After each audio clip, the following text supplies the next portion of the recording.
This is a scenario we're going to be running into all the time where a customer calls us up. They've got a stained and lacquered cabinet and now they want them white or some other color. And Sherry, you are the sanding expert. I came here to learn how to get a better finish myself and learn some tips and tricks from you. And I want them to share this with our audience. And we've got a bunch of Unita products right here that I typically keep in my vehicle. But just to simplify this process, can you give us some tips and tricks how you would go about sanding this door, what products you would use so our customers could see this in action? So sure. This is just a stained and lacquered door, just pulled off of somebody's house. And how do we start? Well, this is a pretty detailed profile door, so we're going to need a 1/2 inch because we need to be able to drop in and get some of these profiles without flat spotting, right? But we still have a lot of flat surface, and we don't want to use a 1/2 inch on the flat surface, so I would pull in a 10 millimeter. And then the last thing is because it is so detailed, there will be some areas where we will need to do some hand sanding, and so the last thing I would pull in is the Diamond sponge. And so for my audience, there's a lot of different, within the sponge, different grits you can use. So you've got, I can see there's fine, very fine, and super fine. And there's other ones, but, and maybe like medium and stuff like that. What grits would you use to sand this door? Well, the thing that we have to remember is that the door's gonna be really good and cleaned, right? And that what we want to do is we want to take off the shiny surface. So you want to go a little bit more aggressive in the beginning. So you may want to go a medium fine or a fine, right? And you want to get that gloss off of there. But we have to also remember that we're not sanding for leveling in this situation. We're sanding for the next coat to adhere, right? So we're just looking to put a scratch. So we don't have to get into our conventional abrasives and really get down into the wood, because the more you get down into the wood, the more you're going to show in your finish. So what I would go with is I would go either with, like I said, a medium fine and then or a fine. Okay. That would give us a good scratch. So medium fine or fine. And I know I get this question all the time, from customers, and they're saying, do I need to sand this down to bare wood before I paint it? Absolutely not. Okay. And so all we're trying to do is just create a mechanical scratch and a good scratch with our abrasives so our top coat can bite to that, right? Right, okay. Right. And I know, like, if you do, because this is going to happen, you're going to start sanding and you are going to, what we call, burn through the finish all the way to the wood. That's definitely okay. We're not going to try to strip the whole entire thing to wood.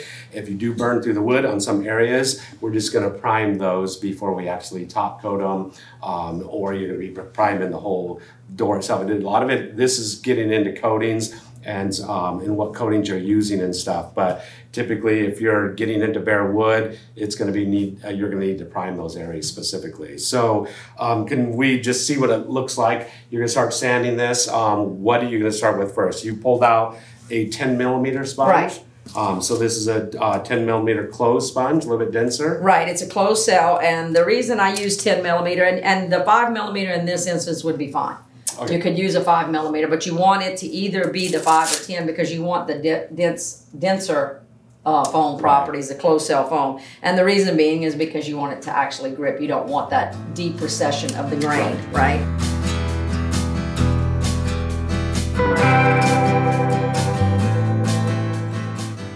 So you can see the amount of powder that this leaves, and that's what we're looking for. Was that all we want to do is we just want to take off that clear coat, right, and give it a nice scratch. That'll actually fill in really nice. So we didn't like cut all the way through the clear coat. We just kind of scratched the top of it. Right. So if you start over sanding, you're going to start cutting through that into the wood, and we don't need to do that. Right, and you're also gonna, you don't want to.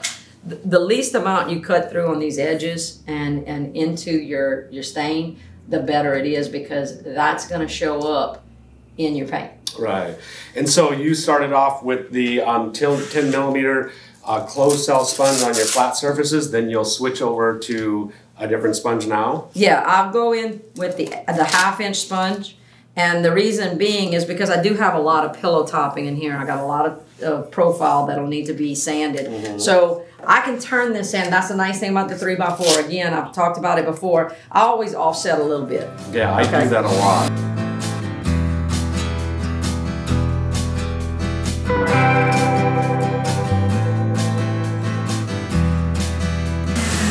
And you can see a little bit of cut through, even with the 1/2 inch, and that's okay. Yeah. You know, we're not completely cutting it down. Yeah, I mean, we see that all the time. It's not very uncommon at all. It's typically always going to cut through just a little bit, and that's where, you know, depending on what top coat you're going to be using, some top coats require a primer and then multiple top coats. Some of the 1 and 2K polys we're using, they're self-seal products, and they'll seal that bare wood, you know, on your first coat, and so they're a little bit simpler and easier to use. I know you got an Ecodiamond sponge. Would you use that at any point in time on this door? Yeah, the edges are something that I usually go back to hand sanding on, and the reason I do, you can use the sander. I'm not saying you can't, but for me, I get a little bit better control by grabbing the door, and I can actually get all the way up to this without changing that. So I like to hand sand my edges all the way around, and then I usually check too after I sand all of this to see, did I miss anything? Did I miss anything in here that I might need to hit? You know, if maybe the sander skipped over right here and I might need to get in here. The nice thing about the hand sanding sponge is it gives me that ability because it's very flexible, right? So I can turn it any way I want and get in and sand. It didn't take you very long to do this at all, so that's scratched up good enough to begin our coating process. Absolutely. Yeah, I know, like for me, I'm trying to do this extremely fast, and because the faster I do it, the more efficient I'm going to be. I guess it comes down to money. I'm going to make more money the faster I am. I typically will have my 1/2 inch sponge. I'll do my edges with my mechanical sander 1/2 inch.